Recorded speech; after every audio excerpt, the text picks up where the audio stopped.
hit us in 2012, 2013, 2014. I think we had another NIBIRU for September just gone this year, and we've got yet another NIBIRU encounter March next year. So it's a bit of a tricky one, isn't it? Well, yeah. Is it a little bit slow coming in? Is it slowing down, or what's the story with its arrival? Well, this is the problem, you see, because everybody's speculating on this thing, and the amount of evidence that's actually turning up on the internet is not looking so credible, you know. And it's interesting to do a story about NIBIRU because a lot of people just go ahead and say, to the end of the world, we're going to get hit by this huge heavenly body that's going to come in. It's going to tear off the surface of the earth. It's going to cause untold destruction. We're going to have meteorite showers. It's the proper end times prophecy. So this is the end of the world, or rather the end of an era, because this will change everything if this thing turns up. So I thought we'd look at a little bit of the story behind it, and we'll see if we can find any credibility. How's that sound? That sounds great, Richard. In the past 30 years, speculation's grown amongst astronomers about the existence of an extra planet in our solar system. Astronomers and New Age writers have thought of different names. Astronomers called it Planet X for the 10th planet, or unknown body. New Age writers called it NIBIRU, Wormwood, the Destroyer. Now, NIBIRU comes from the New Age mythology and is the name for the abode of the main god Anu. Zecharia Sitchin interpreted the story of NIBIRU as ancient fact in his 1976 book The 12th Planet, and related it to translations of the ancient Sumerian writing. The most popular description is that NIBIRU would be one of the planets circling a brown dwarf sun called Nemesis, which is part of our binary solar system and is the ancient home of the Anunnaki, Earth's fallen angels. NASA haven't ruled out that our solar system is actually binary and having a twin sun that could be less than a light year away. They do say 80% of the solar systems are binary and have twin suns, so it wouldn't be strange if we had one. The sun's described as a brown dwarf by NIBIRU writers. It doesn't emit much light, it's very hard to see, and can only be spotted at a distance with a high-power infrared telescope like IRAS. Accounts of NIBIRU vary from smaller than the Earth to 7 times the size. Its orbit also varies depending on who you talk to, from 3,600 years to 250 years. The details are all over the place. Disinformation is everywhere. We've got false pictures, fake sightings, possible complete government cover-ups. Now, after Neptune was discovered, astronomers speculated there might still be another planet out there. Percival Lowell proposed the Planet X hypothesis back in 1915 to explain the observed irregularities in the orbits of Uranus and Neptune. At first, astronomers thought they'd found Planet X when Pluto was discovered in 1930 by Clyde Tombaugh, but they realised that Pluto is too small to explain the observed orbital perturbations of Uranus and Neptune. So something's pulling on those two planets. And this all started a new search for Planet X. Let's meet the guy who actually came up with the first set of interesting calculations for it. This is Dr. Bob Harrington. And Dr. Harrington was actually the chief astronomer for the US Naval Observatory. We're talking about the American military here, and they're spending money on this stuff. Now, this becomes a bit of an odd story because Dr. Robert Harrington, he went down there with an 8-inch telescope, and he was making some observations because he thought that he'd found Planet X. Now, the reason he thought he'd found it was because the orbits of some of our planets were being messed around with. So we've got Neptune, Uranus, and Pluto, and they call it it's perturbation of the orbits. So in other words, there's some large other planet. This is how they found all the planets originally. They found the orbits were being messed around with, and they went looking for an object that was messing with the planetary orbits. So they went looking for another body, and Dr. Harrington noticed that we've got a bit of a problem with these other 3 planets. It's an amazing story to begin with, yeah.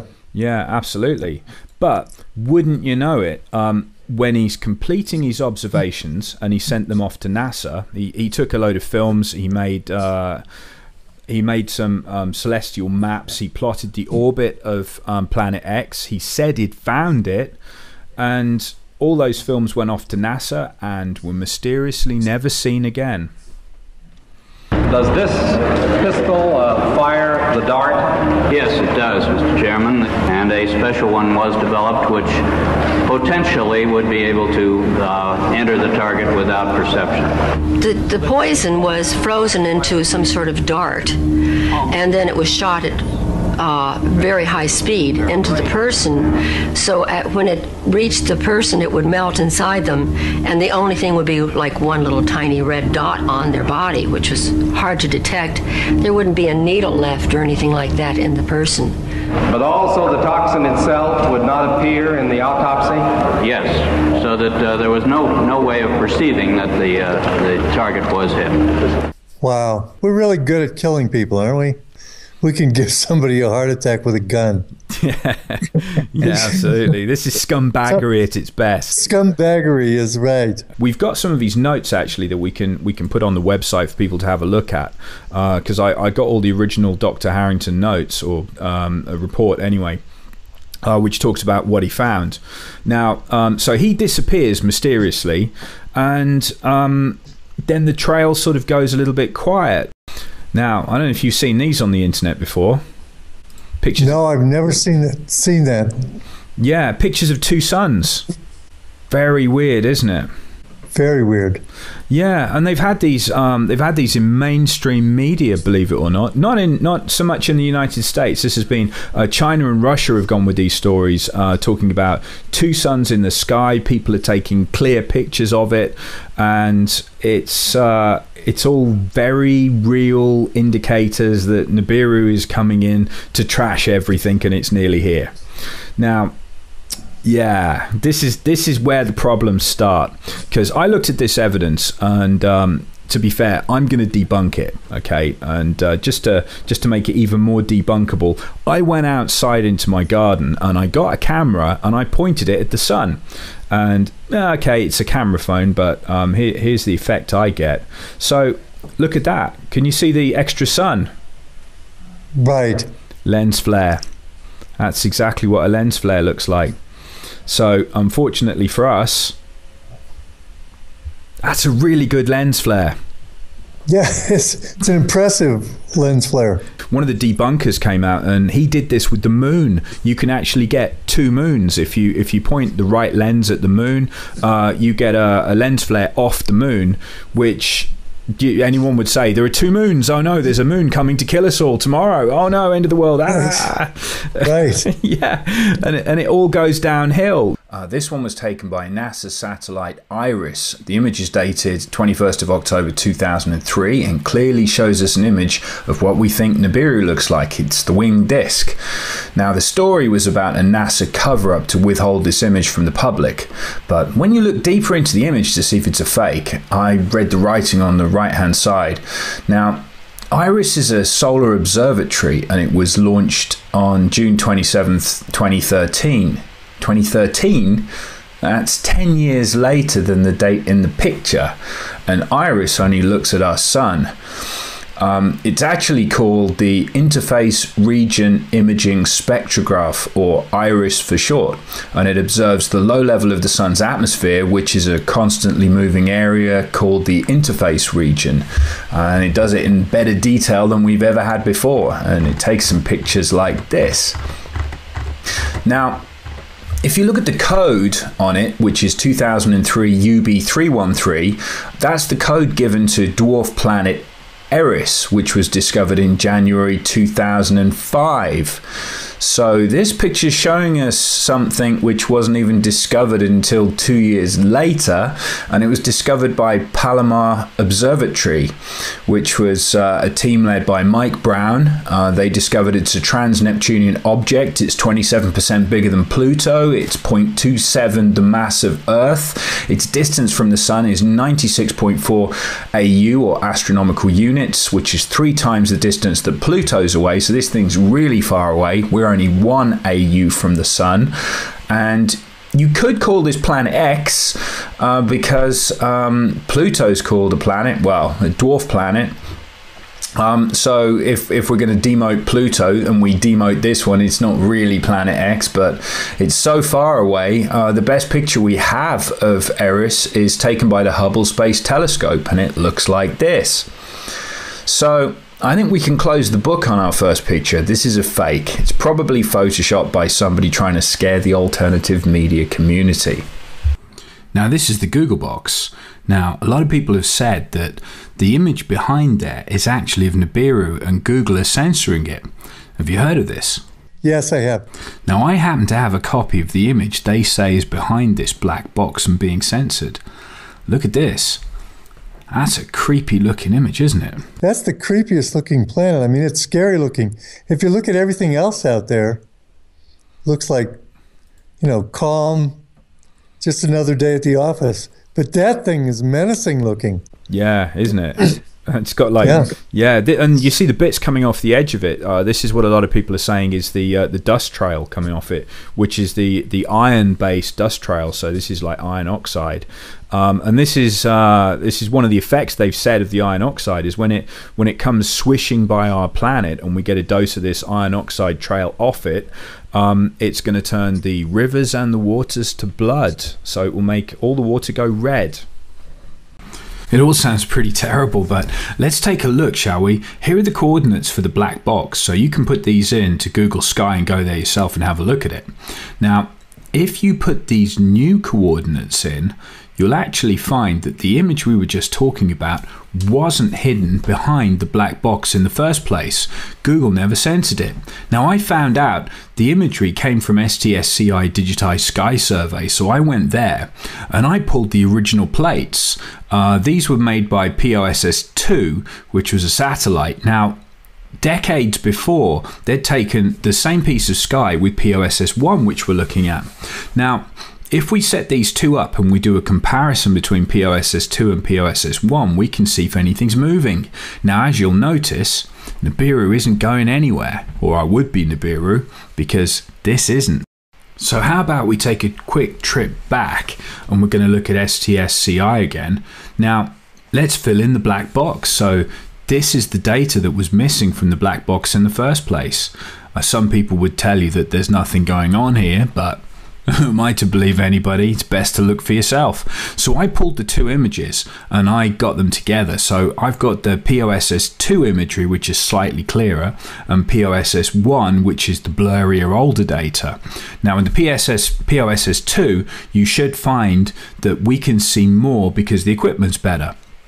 So if we look at these two images overlaid onto each other, then I invert them, we've got a problem. Now I noticed that we've got 12 stars missing and we've got one major star moving up and down in that image, so you can see over a few decades we do have a little bit of movement. So it's not quite true when people say there's nothing happening here. However, I've got no idea exactly where those stars have gone. They're just missing, which means they've moved quite some distance in a few decades. I'll have to come back to you on that one and we'll give you an update in a future episode. Have you heard about the tunnels that people have been digging? Yes. There's a map. Look at that one. This is all over. Yeah, this is everywhere. Look at it. And it's all over the world. Yeah, it is. Yeah, it is. There's a lot of underground bases now everywhere, aren't there? Yes, there are.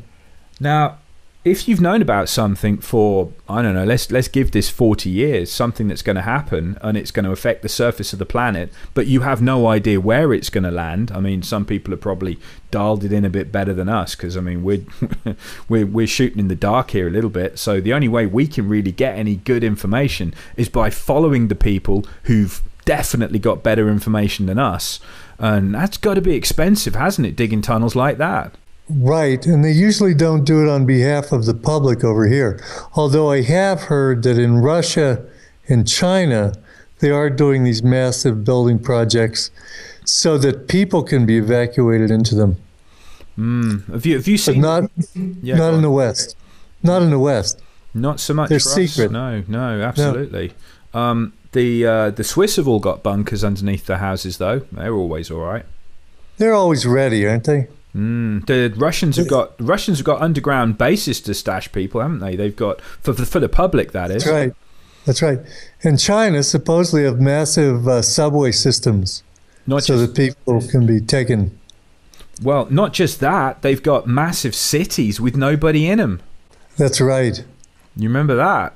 They said, well, it's because of China's economics that they had to carry on building, even if they're building enormous cities with nobody in. I mean, that wouldn't make an awful lot of sense, would it? Just to build an enormous city. Doesn't make any sense. Doesn't make any sense at all. No, but rush it along. I mean, you don't want to wait around too much because, when people spot that, there's going to be a riot. We know that much. That's right. That's right. Yeah, this is a problem, you see, because I mean, you're either going to be talking about seeing something like that, which is going to scare people enough to cause massive trouble, but it's certainly going to scare the elite into going into a bunker, isn't it? That's right. Do you remember the stories of all the FEMA trains? Right, FEMA trains to the camps with restraining devices, supposedly. Well, yeah. I mean, you don't know exactly what's going to be going through people's heads because all the end times prophecies. Right. Yeah, people are. I mean, don't you think that's going to be right up in people's heads when they say that's what's coming through, and we are in the end times, and by the way, we've got a load of diseases coming, and then they start reading from the Bible, and people start getting a little bit worried because it doesn't say good things, does it, in the Bible when it comes to the end times? No, you have to go through a lot of bad things, but it is a birthing. Supposedly, at the end, it turns out all right. Well, relatively speaking, you've got to go through Armageddon and stuff like that. I mean, right, you have to go through the tribulation, exactly. Yeah, which, I mean, the thing is, when this happens, there's going to be more to come. So if people are reading from the Bible, then there's the bad news that when this thing comes by, it's going to come by again. So this is where it gets really annoying. It's supposed to come back in 5 months and do it again. We have an object that's got a 350 year or so orbit, but this particular time it's going to just swing back.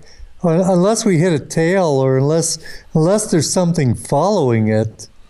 Oh yeah, this is like a comet tail. You know those wing bits coming off the side of it? Those are millions of miles long. Oh boy. It's going to be like someone's macing the planet. So it's going to. Wow. There's Russian troops in the States, part of the UN soldiers. I know. Well, I know they've got at least 20,000 Russian troops. Yeah, that's amazing. And if you were going to have a third world war with Russia, you wouldn't have tens of thousands of their troops marching around now, would you? No, you wouldn't. You just wouldn't, would you? So all this hype that we're defending ISIS and they're bombing the shit out of ISIS in Syria, that's all just theater. I think what was trying to be done in the Middle East is they're trying to work up to Third World War, because I think they want a Third World War, definitely. Because, I mean, if we're talking about the banksters here, they finance both sides, and war just pays so well. I mean, it's great for them. It's really good for business. And look at the military-industrial complex. They get to sell loads of weapons. And times aren't good at the moment. I mean, if people said that the economy's recovering in the States, I mean, how many other people would say that's just a massive lie? I mean, it's not looking great. It's the stock market's been blown up again by the banksters, so it looks good on paper, but there's not really a lot of stuff going on there. And how many millions of Americans are on food stamps now? Oh, yeah, there's no jobs in the United States. Service industry is the only thing that happens there. Yeah. Tough times. Yeah, well, exactly. This is our biggest problem. So we've got all this going on, and got all the climate change, of course, because they were very quick, weren't they, to say climate change is our fault. Well, right. Wouldn't it make you feel a little bit strange if I said that climate change isn't just on Earth, it's happening through the whole solar system? Yeah, some people say that. This is a chart going through solar activity. And do you remember we were talking about 12,000 BC when we had our little blip with the sun and the flood? Right. Yeah. Right. Well, if you look at the solar activity there, they've done a chart.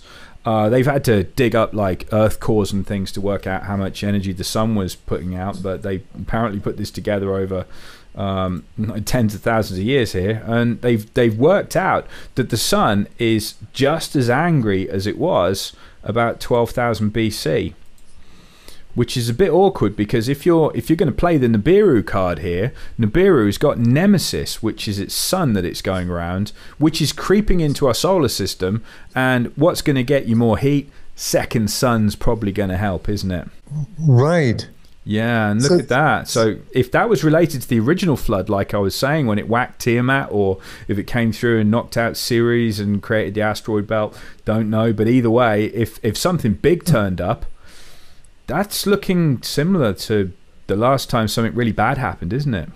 Yeah. So this Nibiru has its sun following it? Effectively, yeah. Because what NASA will tell you is that most solar systems are actually not singular solar systems. They're binary, which means that you've got a sun and then another sun. So there's two suns. And effectively, they would be known as, there'd be two solar systems, but effectively going round each other kind of thing, you know? So they interact with each other. And they're binary solar systems. And they say 80% of solar systems are like that. What do you say? Actually, 80% is definitely going towards, we could well be, couldn't we? Right. Some people say we have a dark sun.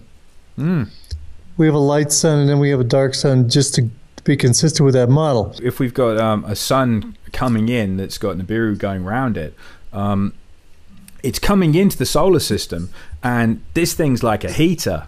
Now, look at what's happened to Venus. See the picture? Right. From 1978, right, where that map of the tunnels was coming from in the 70s, look at that, to 1999, we've got a couple of decades here, and a 2,500% increase in green light coming off Venus. That's a lot of light, isn't it, coming off it? That's enormous. Right. And then look, rapid appearance of clouds on Mars. You know, this stuff is weird, isn't it? Yeah. And ozone appearing on Mars. I mean, Right. again, I'm sort of averaging it out here, but we've got a couple of decades here. And then look, 50% erosion of ice features. So Mars has got global warming. But before that, the photograph before that was from NASA. Now, NASA has got, isn't just an innocent research facility. It's got to follow up or make way for the normal narrative of the global warming thing. Well, so it could be concocting all of these things, because it's not like NASA doesn't do that. That's what it does for a living. Well, it concocts fiction. Yeah, but why would it say there's global warming on Venus? You know, they're gonna tax you for Venus's global warming. Yeah, you're right. They couldn't. That screws it, doesn't it? Yeah, because Right. you're responsible for global warming. It's your fault. It couldn't. You're exactly right. It couldn't be taxed. Yeah, but get this though. You see, I mean, I've got a telescope that will take these pictures. What you're looking at there, I can take that, and you can't hide it. I mean, if you're going on about Jupiter and what's going on with Jupiter's white ovals, look at them changing. I mean, Jupiter's got, remember that the great big spot on Jupiter? There's a lot of really weird stuff going on, saying Jupiter has gone up 18 degrees in 10 years. I mean, what would happen if that happened to us on Earth? 18 degrees in 10 years? That would be a problem. Yeah. I mean, that would be the end, wouldn't it, pretty much? And I mean, look at this. Towering storms more than 100 kilometers high. 100-kilometer high storms going through Jupiter's cloud deck for the first time. I mean, that's pretty severe. I mean, you know, that's right. It's not good to see that happening. And then look at this. This is the cue ball. So we've got Uranus here. Now, can you spot any distinctive features on that? Nothing. Looks like a cue ball. That is a cue ball picture. Okay. Now that's 1986. Now look what happens to it. And then look, it gets hit by huge storms. And you can see, I mean, these are enormous things, and this is happening all over the place. I mean, the point they're trying to make is they've enhanced the color a little bit on that. They're not really giant red nuclear storms, they've just sort of brought it up a bit so you can see them. But look, really big changes. Yeah, it's absolutely right. So that's a bit of a problem. Look at that, from 1996 to 2002. It's 40% brighter. That's not that many years now, is it? No, it isn't. It's almost as if that thing's closer to what's coming in, and they're getting a lot of changes because they're nearer to it than we are. Right. You see what I mean? Because they're much further out than we are in the system. So if there is something that's out on the edge or it's coming by and it's nearer to them, it's doing some pretty horrible things to them. Because if we've got another sun, here we go. Look, 89 to 2002. Look at that. It's gone swirly. That's a scientific definition. Right. Swirly. Yeah, it is. So we've got more volcanoes going off. We're going to have there we go, economic losses. So I suppose someone could dig out the insurance files, couldn't they, and find out how many people have lost due to natural disaster or whatever. We've got horrible things happening all around the world, but I don't believe there's anything you can do to prepare for it. I don't think any normal person could really do very much. I mean, what are you going to do? Oh, we're not going to do a thing. Yeah, it's fair, isn't it? No, we're not going to do a thing. Actually, compared with some other scenarios that could be playing out here, this doesn't sound like it's that bad. And when you think about world war, nuclear destruction, when you talk about the different invasion scenarios that they could be pulling off, total economic collapse, this sounds like, oh yeah, okay, this is just another one. Yeah. Well, do you know what? If you put it into the Bible, this thing's going to turn up. You'll love this. Remember your alien Messiah? Right.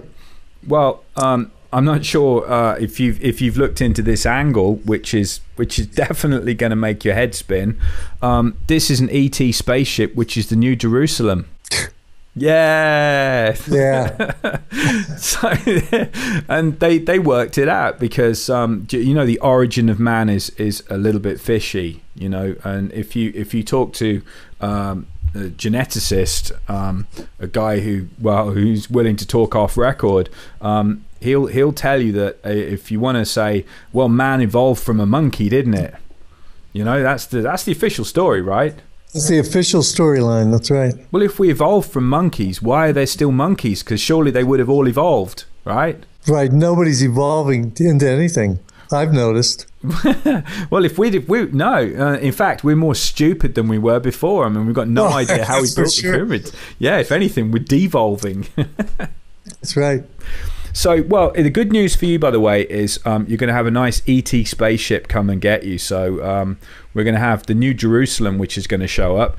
Notice the diameter where they said, my Bible knowledge is not great, but I think they were saying in the Bible that it was 1,300. I'm just reading off the screen here. You can tell I'm cheating. Right. But they said it was the same width as it was. It was the same length and width. Okay, so they worked out, this is one of the designs. Somebody else says that the New Jerusalem could be a pyramid as well, with a square base. But this could be like the snow globe kind of version of it, which would work as well. So 1325.75 miles across. So, I mean, people can look into this a little bit more, but I mean, how's one of those things going to show up? So is this pushing on the rapture? This is the other thing, because with all the deception and everything, alien Messiah, and you've got potentially the rapture, you've got alien spaceships or a giant ship coming down. Do you get on board? What are you going to do? Oh, I'm not getting on board of anything. So you got they've got the false rapture plan. That thing, it looks like that might even be on the breakaway civilization if they wanted to build something like that. If it's that big. Well, this thing's got like the edge of it's made of diamond. The idea from it came back through a structural engineer, and he said that he had a program that could work out the stress levels of materials, and then somebody just said, like, what's the hardest stuff that you could possibly use to make something? And of course, like, the idea was said by somebody else. I think the story went, there was a girl in the room or something, she said, well, diamond's pretty hard, and look at that, because they say it's as clear as glass. Diamond's pretty solid stuff, and you know, we can make diamonds. That's not a problem. We can do that. You'd have to be some kind of much more advanced civilization to be making 1,325 miles worth of diamond. That's got to be a big project, Right. yeah. So we could have that thing landing. Now, I'll tell you what, if you've been predicting an alien messiah, that would spook most people, wouldn't it? That would make them drop to their knees. Yeah, you bet it would. Yeah, that definitely would. That would be a massive incentive, wouldn't it, to go with the guy who's controlling that thing? Right. Yeah, they're probably going to have a bit of power there, you know, and they're going to sort things out. Yeah. Well, this is the thing. If if that turned out to be Luciferian aliens, that's got to be disappointing, hasn't it, for people thinking they're going to get raptured. Right. But we don't know. We're purely speculating. We have no idea. So it could be. But this is just a different take on it. There was a bunch of Jewish rabbis that were meeting, and they were actually saying that they thought they were in the time of Jacob's troubles. Here we go. And if you can see that, I'll just zoom in a little bit. Jacob's troubles. Earthquakes, tsunamis, floods, violence. Yeah, volcanic activity. Look at the year. This is 2000 onwards. Right. Yeah, this is like recent. Right. We've gotten through some of it.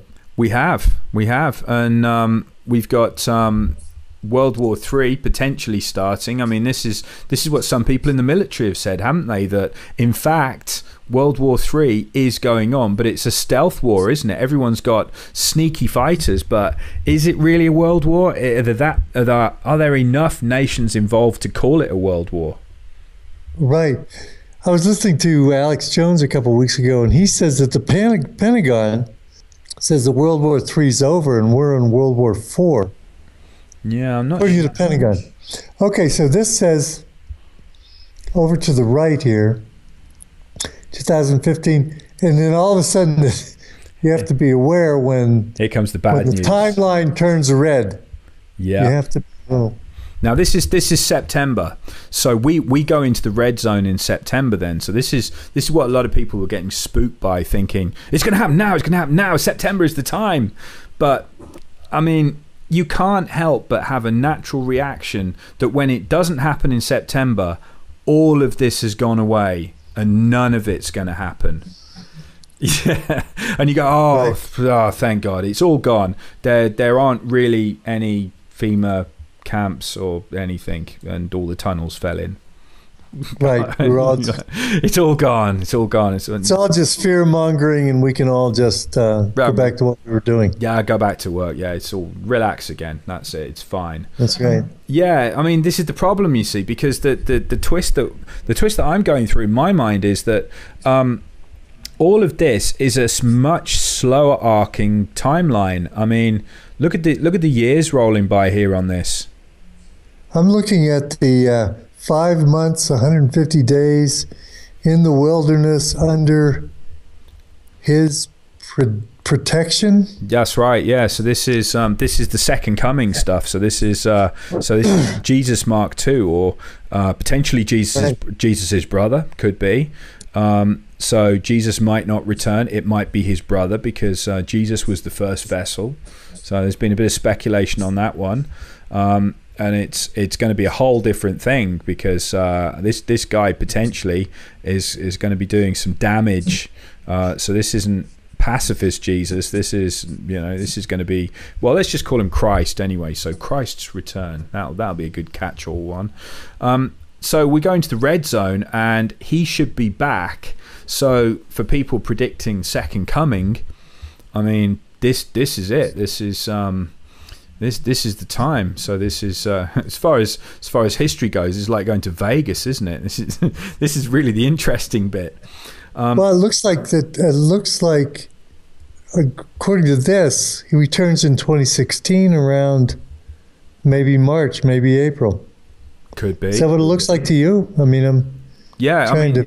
Yeah, people have had all of these kind of dates floating around, and let's call these loose dates, okay? Because you know how some of these predictions go horribly wrong, usually always go wrong.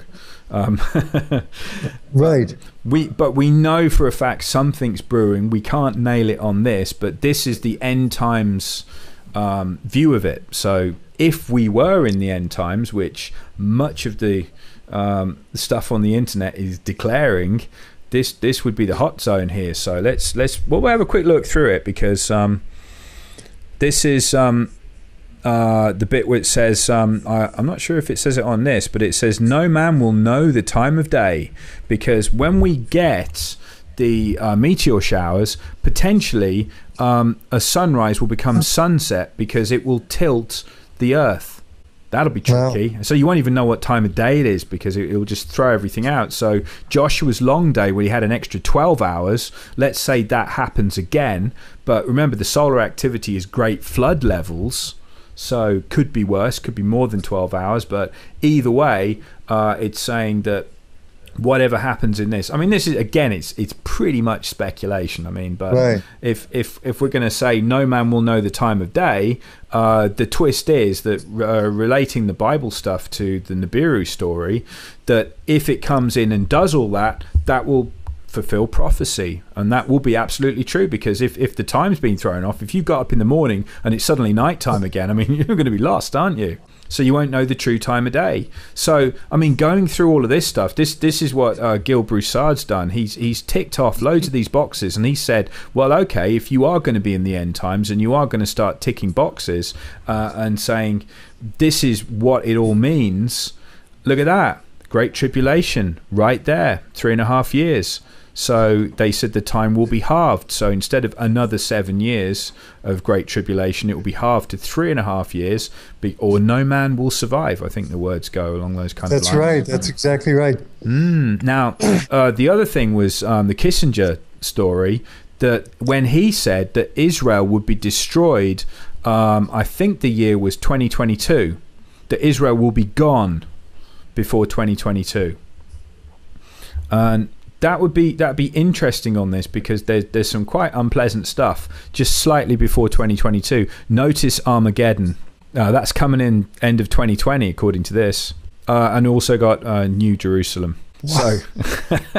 So right, it gives plenty of time for an ET Messiah and all those things to work out. This is like really interesting times coming up, if you can figure out some way to survive it.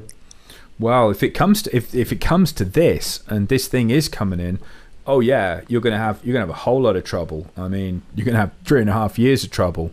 Right. And they're saying a place of safety in the wilderness, and they're talking about all the rich people. Well, just about everybody you can get anywhere going underground. So underground is the place to be. So you certainly don't want to be out in the open, and you also, well, you're gonna need a lot of supplies. Right. If you start looking at what's going on in the world, I mean, what else could cause this? What else would make people dig holes under the entire United States? Is a third world war going to be that bad that you need to excavate that much? Right. The people that might know what's going on are going underground. So there's got to be something that's causing that. And they're making sure that their minions that'll be left on the surface can survive long enough to keep them safe down there. You know, I think another thing that we should throw into this mix, we were talking about the Queen temporarily vacating Buckingham Palace. That's right. And when she's choosing to do that, when she's leaving in March and she's coming back in the fall or something? I think it was. I think it's the end of this year. Actually, they've said Buckingham Palace needs to have renovation work, and the Queen just can't be there.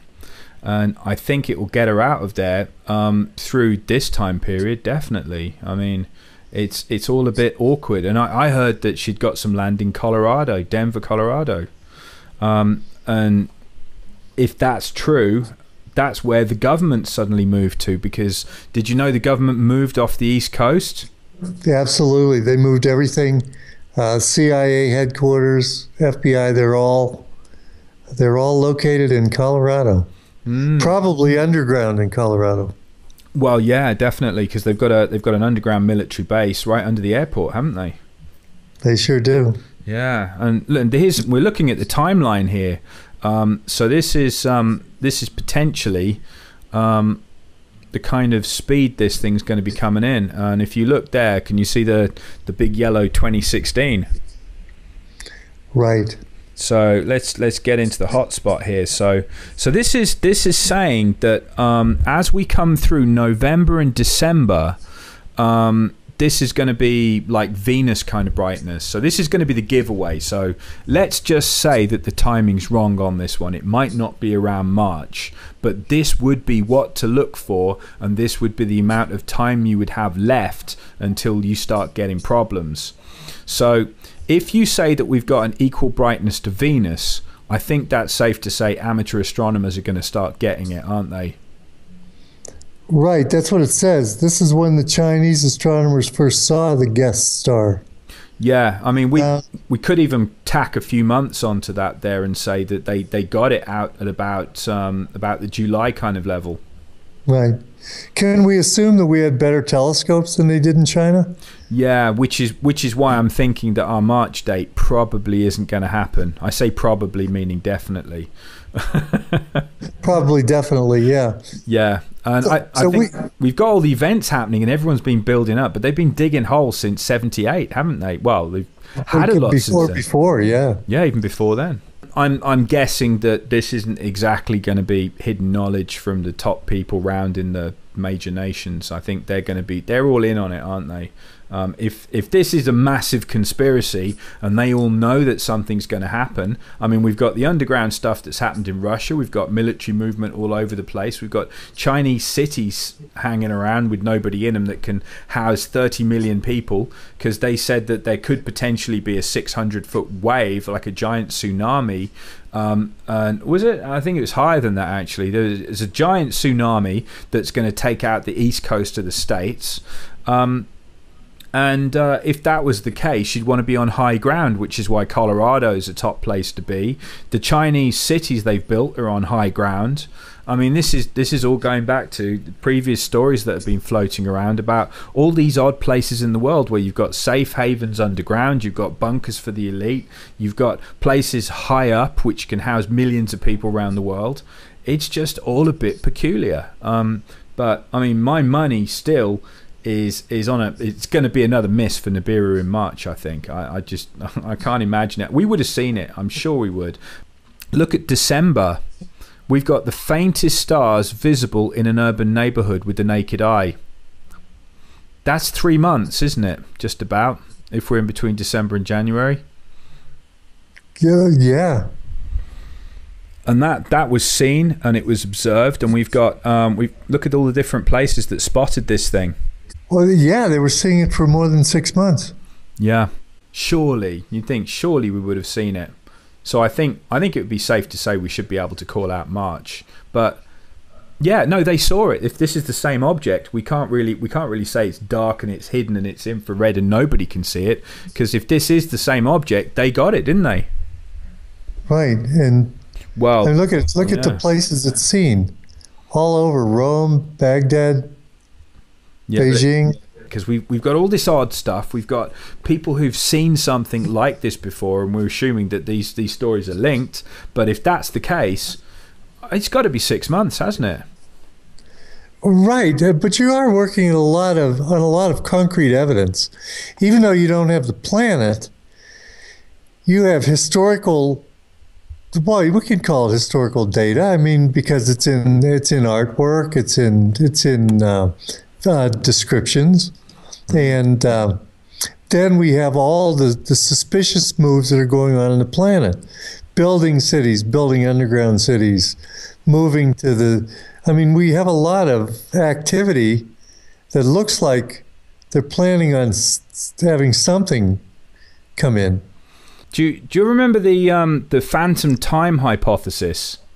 No, I don't remember that one, Rich. Well, this would be interesting. Well, they said this picture has got nothing to do with phantom time, but I thought it'd be interesting to put on anyway because it is the Mayan calendar. Do you remember the 2012 end of everything? Right. Yeah, that was a face palm, wasn't it? It's the end of the world. Oh no, it's terrible. Well, get this. In between, there's a hypothesis going around between the years 600 and 900 AD that those 300 years are actually missing, that somebody messed with the calendars and threw us forward because an emperor just wanted to live later. There was some weird story behind it. I can't remember, but you should go and look it up. There is a phantom time hypothesis, and people have spent quite some time on this and saying that the Dark Ages, actually, history was fabricated and they didn't really happen. Now, that'd be a real problem because that would mean we haven't got to the end of the Mayan calendar yet. It's not 2012. We're in the year 1700 and something. Right. Well, a while back, when during the fall, I think I've told you this before, during the fall of the Soviet Union, the teachers were told absolutely what they had to teach. But after the fall of the Soviet Union in Russia, they decided to only teach what was real. And so they hired a group of mathematicians and scholars, and they wrote a series of books called History, Fiction, or Science, which I got the first volume. And it's amazing. They go through one thing after another. And one of the things was this Gregorian calendar. They claimed through their research, and what they did is they took different documents, and documents back then would have different astrological placements on them. So they could date these documents precisely and not use the date that was on the document, if you know what I mean. So, and also paintings, different things that were depicted in paintings, and they could more accurately get a timeline. Well, they discovered, they say definitively that if Jesus came, he came only 1,000 years ago, and that Judaism started 200 years before that, and that the Mayan, the Gregorian calendar set everything up, created the Middle Ages, created all these different things that we call history. And also, when Pope Gregory was there, they had access to the Mayan calendar, so they could reset the Mayan calendar to coincide with whatever dates they were creating now. So the whole thing absolutely could be a hoax. Our whole history, the way we know it, could be fabricated to create the end time scenario to serve the purpose of whoever's purpose it's serving. Well, what do you think? Yeah, well, there was a story as well talking about the 300 years. If that was true and we'd lost 300 years, there was a story of a guy who... It was a bit of an out-of-body experience, like an Edgar Cayce almost, because he predicted the future. But this guy actually traveled to his reincarnated self in the year 3900. And he had all of history explained to him. And the end times, according to his account, happened 300 years from now. So this was the year 2300. And if anyone's still alive or listening to this or still cares in 100 years' time, apparently we'll land on Mars in the year 2200. So the end times come in the year 2300 when population of the Earth has got so high because it doesn't look like it's going to stop growing, does it? And we're gonna hit the limit where we have food shortages, and these are the end time prophecies coming in saying there's going to be a problem with food and everything's going to go wrong. We're going to get the war coming and everything, and this was described to this guy as the year 2300 or thereabouts. So I can't remember the exact dates, but it's about 300 years away. I don't care because I won't be there for it unless I... Well, 300 years away, that would coincide with the next returning Well, look at this. This is the Mayan calendar. Do you see those things all around the edge?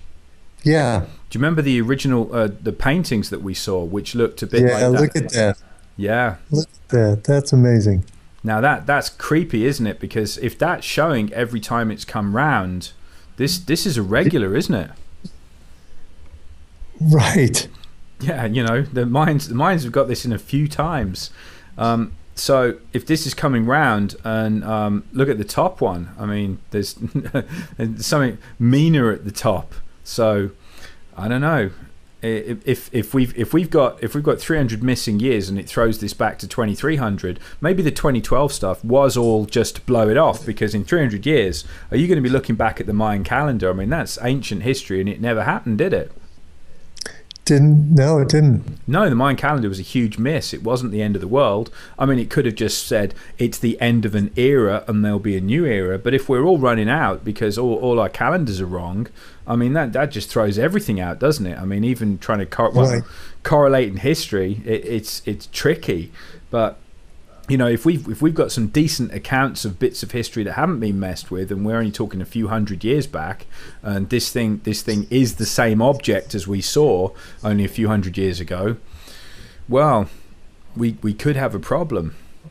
But we just don't know, do we? There's evidence scattered everywhere, but it's thin, isn't it? Right, exactly. It's all guesswork. And the most interesting thing is we don't really have any pictures of this. There's a lot of activities going on that looks like they're expecting something horrendous to happen, and not just things caused by the control system. You know, like the hippie movement in World War II and stuff. That these things that are coming in, they couldn't even be orchestrated. They couldn't even be feigned by the control system. They have to be definitely from an external source. Do you think we could say that? Well, if you wanted to throw in some geoengineering, that makes things iffy when you're making the land and the sky into a war zone, because we got HARP, haven't we? Right. We have HARP, and they are popping off. Probably volcanoes and earthquakes that wouldn't be popping off. And they are creating weather events. I mean, the California drought has been shown to be a HARP intervention. And, you know, they're doing those kind of things. And they are they are the ones that are building the underground bases. Yeah. And if you were planning a HARP war with other nations that have the same technology, you know who's going to suffer the most. It's going to be people on top side, isn't it? Right. But I don't think we can take this story and we can throw it away and we can say, well, it didn't happen in 2003, I think was one of the times it was meant to happen. It just keeps coming back. The NIBIRU story is always there, and people are like, nah, this is pure fabrication. This is made up crap. It's just not going to happen. And at the moment, I can't say that I've seen anything that would mean that it is going to happen. We've been told it's behind the sun, it's hiding somewhere, you know, there's always some kind of reason why we can't see it. But when it does pop up, I think at the very least we'll have 40 days notice on it.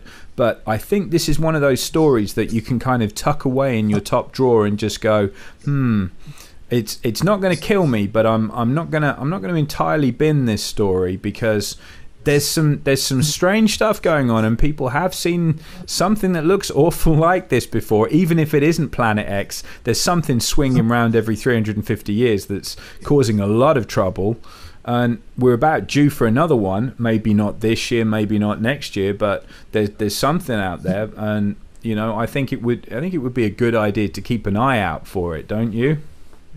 Yeah, I think that's a good way to put it. That's a good way to frame it. Don't discount it, but also don't build a 2-mile deep shelter under your home because you're worried about NIBIRU. Yeah, just get good at stealing other people's bunkers, because something's going down and you can't afford what they've got. That's right. And when you superimpose the Bible prophecies on top. Now, the Bible prophecies, granted, there's a lot of latitude, a lot of ways to interpret those. but they do seem to fit pretty nicely over this return of NIBIRU. I think that's another thing it's safe to say, that there are bad things happening, and it's bound to get worse unless more and more of us wake up and realize that a lot of it's being done to us by people who have technology that it's even beyond our conceptualization. There's probably a lot we could do if we were all awake and aware of what's being done to us now. Yeah, I think whatever it is that's going to happen, I think the way that we're going to survive is certainly together. And I think if you're on your own, you're not going to make it, whatever's going to happen. Right. I think that's really a great way to end our discussion, Richard. We're going to have a lot better chance of making it if we're awake and we're together and not waking up to what's going on. Well, thank you very much, Richard. This has been more than fascinating. I've sat here for as long as we were talking with my mouth half open because I've been amazed. And thank you very much for spending time with us. Always good to be here. Well, I'll say one thing. Richard always takes us on a wild ride. I mean, this one included NIBIRU, New Jerusalem, World War III, and he even got into Bible prophecies. But to summarize, what did we really learn? Well, we know that we could find this new planet, Eris. And it's not really a planet, it's kind of a dwarf planet X. But we couldn't find NIBIRU. Can't find any evidence of it or its sun, Nemesis. No professional or amateur astronomers have any pictures at all. What about the Anunnaki? They came from NIBIRU, right? Well, I don't think anybody ever said that they came from NIBIRU. We were just kind of connecting those together. All we know is they came from the sky. They came from heavens. They might be the fallen angels. Who knows? And so what about the prophetic end of the world? And the New Jerusalem? Is it going to be on a spaceship? Is the New Jerusalem the city that we're all seeing over China now? What's going on here? You know, probably the best evidence we have to try to figure out what's going on here is actually no evidence that fits together unless you look at a big, broad picture. I mean, you've got Dr. Harrington, who came forward and did all this research and all of a sudden was summarily done away with. And now there's astronomers in Paris that are being killed. I mean, you have to look at what the elite are doing now. They're building underground bases that we know about. We know that they're going to high ground. They know that they're all consolidating their food banks. You know, all these things fit together. And what about the murals in the Denver airport predicting the end of the world, some cataclysmic thing from the sky that might come in? Who knows? And then there's the changes that are taking place all through the solar system, including heating up. And if you look around the planet, maybe geoengineering, but there are major increase in volcanoes and plate tectonics activity like earthquakes happening all over the world. And they're still looking for something out there. And they're building in Chile a huge telescope called the Large Synoptic Survey Telescope. And it's on a mountain in Chile to look for whatever it is they know is out there and they think is coming. But after speculating on this subject for a while and talking about NIBIRU and what could be happening in the Bible prophecies, we came to a couple conclusions. Likely 2016 won't be the end of the world, or maybe 2017 might not be the end of the world, especially if it has to be caused by NIBIRU, because there's just no evidence that it's getting in here. Number two, we might not be able to control what's in the outside world or what the galaxies or the universe or whatever out there is coming to get us. But we can control our situation here on Earth. And the way we control the situation here on Earth is by waking up to what's going on, by waking up and finding out who our enemy is and how we can protect ourselves and create a nice foundation for human beings to go forward in the future. That's what we should be focusing on, and not focusing on things over which we have absolutely no control. And another thing that Richard and I speculated on as we were going through this group of material is that They seem to be wanting to get underground. The elites seem to want to bury themselves or go to high ground or get away. They seem to want to hide from something. And we were speculating that one thing that they might be wanting to hide from is us. Because we're waking up, we're finding out who they are and what they're doing. And you know, their judgment is way